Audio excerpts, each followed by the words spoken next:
Once upon a time, nestled amidst the swirling sands of a far-off desert, there was an enchanted city named Agrabah. Within its labyrinth-like streets lived a young lad named Aladdin, accompanied by his faithful friend, a mischievous monkey called Abu. Aladdin, despite having no riches, possessed a heart filled to the brim with dreams and courage. His life was simple, sometimes dependent on what he could find or filch, yet he always yearned for a more bountiful existence.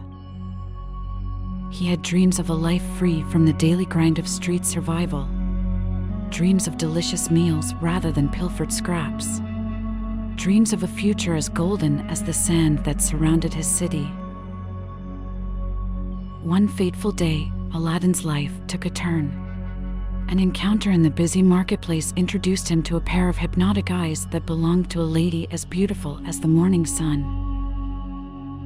She was Princess Jasmine, though Aladdin knew not of her royalty, as she was disguised, hiding her identity to explore the life beyond her palace walls.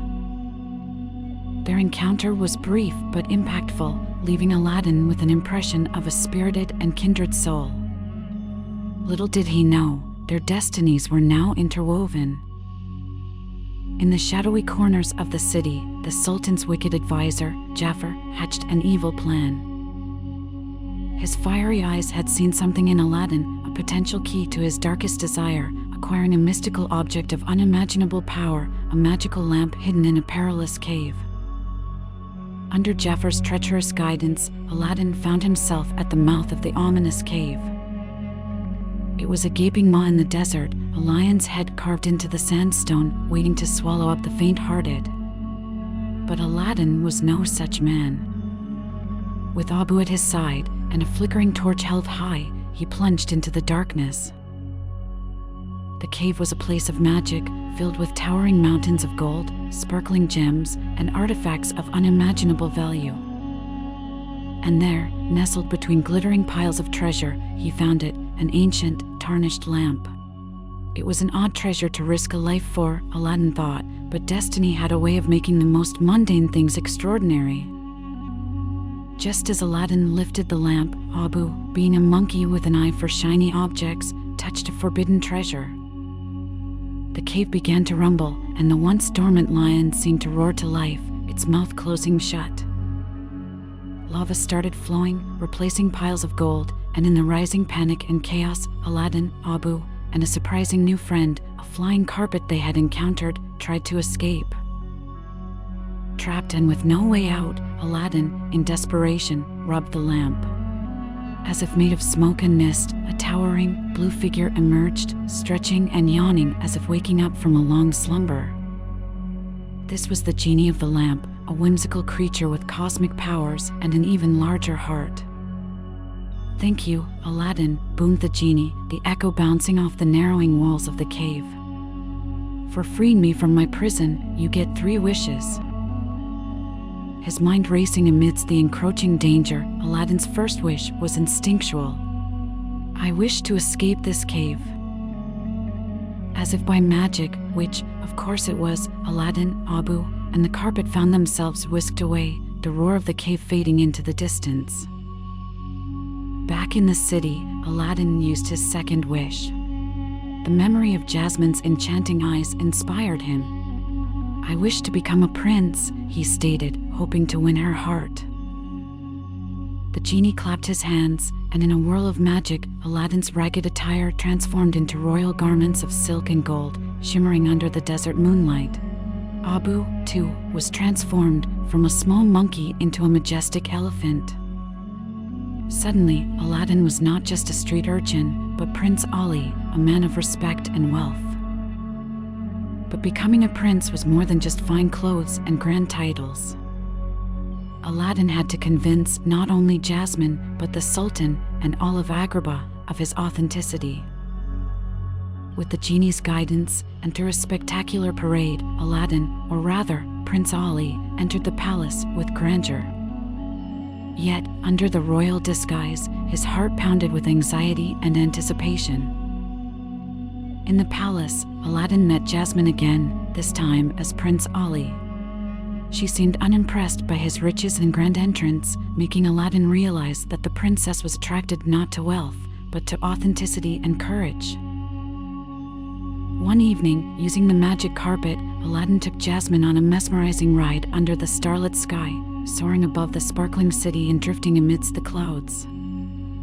Their hearts connected, not prince to princess, but as Aladdin and Jasmine, two souls seeking freedom and understanding. Their blossoming love, however, was soon to be challenged. Jafar, the nefarious sorcerer, discovered Aladdin's true identity. In a sinister plot, he stole the lamp and thus the genie's allegiance. His booming command echoed in the grand halls of the palace, "I wish to become the Sultan of Agrabah." Power flowed into Jafar, transforming him into a menacing ruler. The city, once vibrant and bustling, fell into an eerie silence, its people living in fear. Aladdin, seeing the despair around him, felt a surge of responsibility. He was no longer a passive observer, he was a part of this city, its people, their hopes, and their fears. He knew he had to act. In a climactic confrontation, Aladdin battled Jafar, not with weapons or magic, but with his quick wit. He realized that the very thing Jafar desired, power, could be his downfall. Using his cunning, Aladdin tricked Jafar into using his final wish to become an all-powerful genie. The wish was granted, but with it came the shackles of servitude, and Jafar was sucked into a lamp of his own, defeated and imprisoned. With the city freed from Jafar's tyranny, Aladdin had one last wish. He could wish to be a prince again, to be with Jasmine. But looking at his friend, the genie, who had stood by him through all the trials and tribulations, he made a different choice. "I wish for your freedom, Genie," Aladdin said, his voice firm and kind.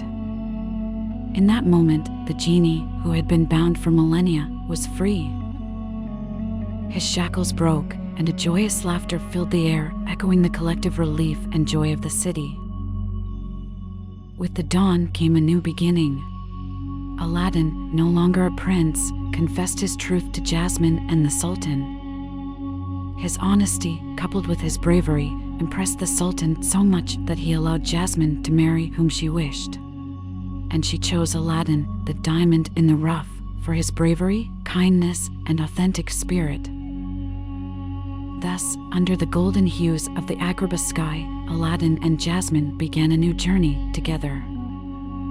Their tale became a testament to the fact that true worth comes not from wealth or power, but from the strength of one's character.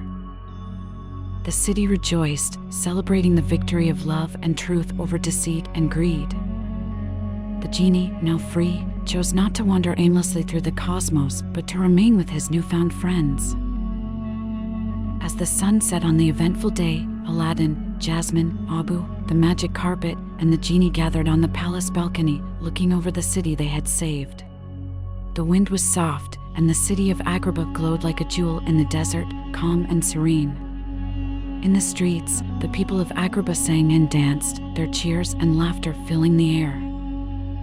The city, which had almost fallen into the hands of a tyrant, was now a beacon of hope and joy.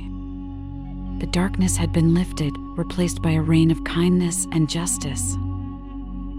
In the days that followed, Aladdin and Jasmine led Agrabah with wisdom and love. They ruled not from a throne, but from the midst of their people, sharing in their joys and easing their sorrows. Jasmine, the princess who yearned to understand her people, became a queen who knew every corner of her city and every dream in her people's hearts. Aladdin, the diamond in the rough, became the sultan who was loved more for his goodness than his crown. Through the years, their tale was told over and over, passed down from generation to generation. A tale of a street urchin and a princess, a magical genie, and a city that stood against darkness. A tale that taught that no matter how grim things seemed, hope, courage, and love could light the way. A tale of how a simple boy, with nothing but a heart full of dreams, became Aladdin, the savior of Agrabah, proving that true magic, indeed, lies within us. As our story comes to an end, Agrabah lives on, basking under the desert sun, a testament to a simple truth that it's our actions that define us, not our titles or riches. Under the watch of Aladdin and Jasmine, the city of Agrabah flourishes, a city of magic, love, and the indomitable spirit of its people. A city that started as a mirage in the desert but became a beacon of hope and dreams. And in this city, they lived, not just happily, but with fulfillment, purpose, and endless love forever after.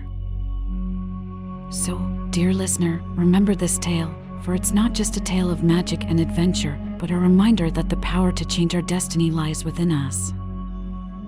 And with that power comes the magic to transform not just our lives, but the world around us.